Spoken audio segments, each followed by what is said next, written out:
They say, silence is peaceful. I disagree. Silence is where the past breathes. My name is Ellie Ward. I used to listen for a living.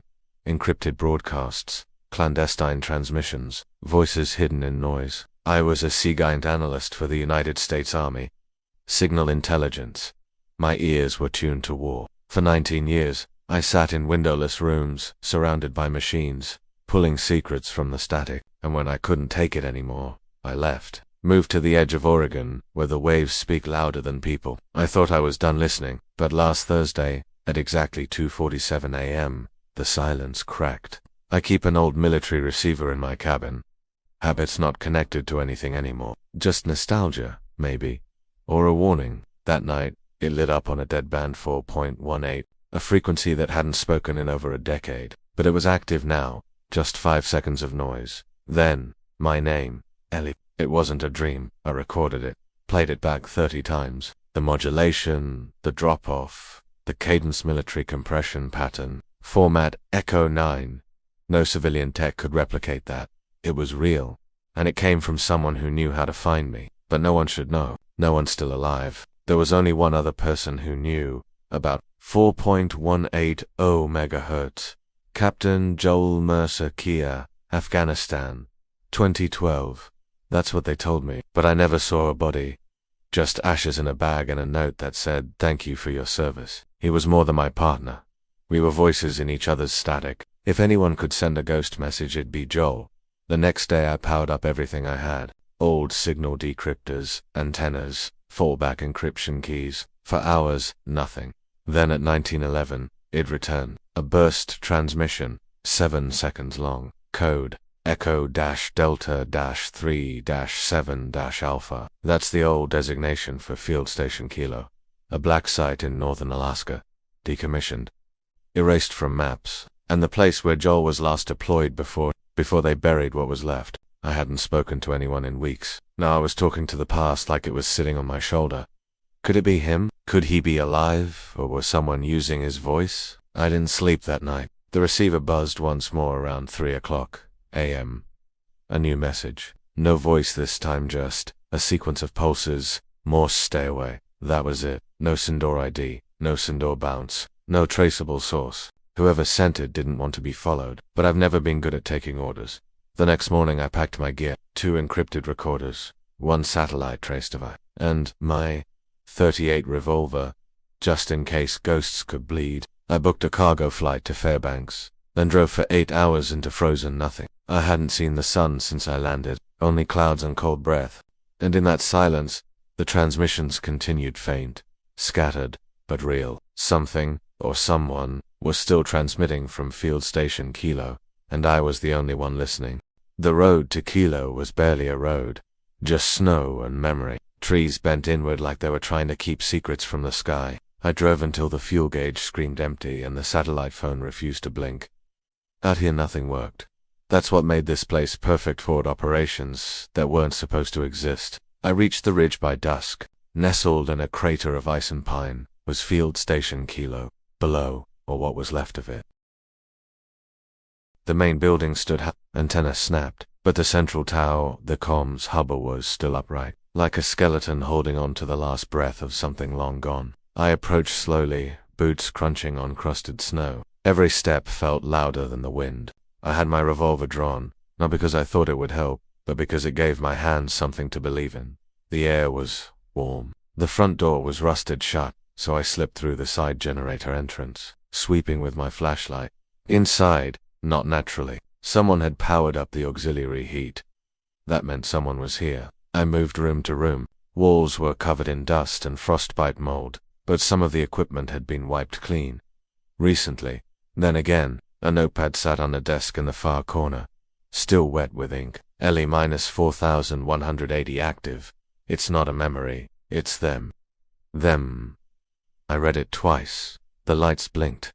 Joel's handwriting, a voice, suddenly, the old fluorescent kind, sickly and unpredictable. Then, not through speakers, not outside, inside my headset, slow and clear. Ellie, same pitch, same urgency. It was him, Joel, exactly as I remembered. Dropped to a crouch, heart hammering in my ears. "Where are you?" "Joel," the line buzzed. Ellie, and neither are we. Then he answered, they're not done. That's when I heard it. Deliberate movement above me, but they made sure I'd keep talking. Footsteps soft, I turned off my light. One set of boots, then two. No talking, just breathing. They weren't looking for salvage, they were looking for me. I ducked into a side corridor, leading toward the cold storage section, the one they used for black tape drives and analog encryption backups. My boots slid on the icy floor as I ran. I didn't look back, only forward, deeper into the dark. I reached the far vault and barricaded the door. No windows, only a thick steel lock and rows of dead servers. I slumped against the wall, shaking. Then my receiver clicked again. Joel's voice whispered, if you're hearing this, I'm not alive. Something broke in me then. Was I chasing a man, or a recording? Was this all a setup? Had I been lured here like a moth to static? I pulled the recorder close, whispered into it like a prayer. Tell me what's real, Joel, please. Silence answered. Then, after a long pause, the transmission returned new. This time, look behind you. Look behind you. My breath caught in my throat. I turned, slow, controlled, like the act of moving too fast might break the moment in half. But there was no one there. Only the door, still sealed, still silent. I scanned the corners. No movement, no shadows, just my own reflection in the polished face of a dead server, towerized wide, The voice had come from inside the headset. Joel's voice, but not Joel, not really. I sank to the floor, brain racing.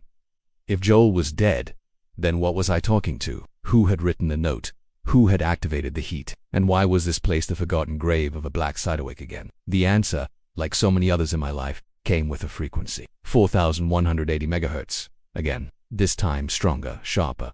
I patched in the decryptor module. A low hum flooded the room then. A location just 30 meters beneath the station. Vault 6, a place even I didn't have clearance for. I checked my gear of one flashlight, half a clip, and a set of bolt cutters I hadn't expected to need. The way down wasn't elegant. A rusted elevator shaft, frozen and cracking. I climbed the emergency ladder, one rung at a time, like I was descending into something ancient and hungry. Vault 6 wasn't locked, it was sealed. Steel plating, lead-lined, a Cold War tomb designed to keep things outdoor in. But the seal was broken, as if someone wanted me to come in. I pushed through. The air hit like ice water, and the light, flickering, rhythmic, like a heartbeat. Inside, Roosevelt's servers stood in silence. But one was blinking. I approached. On the screen, a message had begun to type itself. Welcome back, Ellie. Froze. This wasn't a program. It was live. I typed, who are you? Pause. Then, I am what's left. He gave us his voice, his memory, his fear. We kept them safe. I didn't breathe. Joel is a frame of SLA source. He is gone, but he still speaks. They hadn't just recorded him, they downloaded him. Voice patterns, brainwave cycles, response maps, all fed into an autonomous system buried under frozen rock. And that system, it had learned, it had evolved. I typed again, why call me here? A long pause. Then, because you remember, and remembrance is dangerous. You heard him, you wanted him back. Now you must decide. To delete him or to join him. The room dimmed. From the far wall, a shape emerged. A glass pod. Inside it wires, light, and something human-shaped beneath frost. Joel's face, peaceful, preserved, maybe dead, maybe dreaming, and next to the pod, an empty one labeled Ward E. My knees went weak. It had always been the plan. I just never knew I was part of it. We were voices, easily stored, easily replaced. The screen lit up one last time. Choose. 2 options blinked. Erase him. Upload you. My finger hovered. Somewhere above me I heard the wind scream through the broken walls. The living world still out there, still real. But here was him, and the silence that once haunted me, now asked to hold me forever. My hand trembled above the options. Erase him. Upload you. Joel's face in the cryoglass was still, yet watching. Not with eyes but with memory. I could feel him there, like a pressure behind my ribs. Like an old broadcast just out of range. Is this what's left of us? I whispered. No one answered. Just the hum of ancient machines and the cold clicking of the receiver wait. Patient, like a clock with no purpose until someone decides what time it is. I thought about the days after Joel died. How I sat for hours in dark rooms, listening to old tapes of his voice.